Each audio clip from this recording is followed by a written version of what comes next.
Hi everyone, welcome to the channel. In this video, I'm going to show you how you can log into your Bank of America account. But before that, don't forget to like, subscribe and turn on post notifications so that you won't miss any of our videos. So without any delay, let's get the video started. First thing you need to do is open browser on your phone or on your desktop.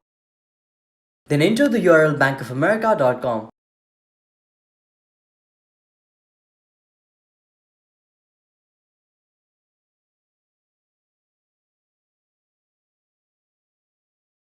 Once you get into the website, click on the login button at the top right.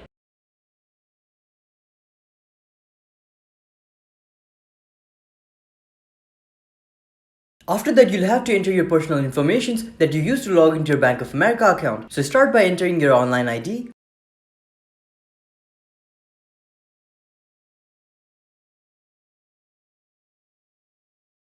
Once you enter your online ID, enter your passcode. So after filling your information, click on sign in order to log into your Bank of America account. But if you have forgotten your ID or passcode, click on forgot ID or passcode. But if you do not have an account, click on enroll. So there you have it. That's how you log into your Bank of America account. If you found this video helpful, don't forget to like, subscribe and turn on post notifications. Thank you for watching and see you in the next video.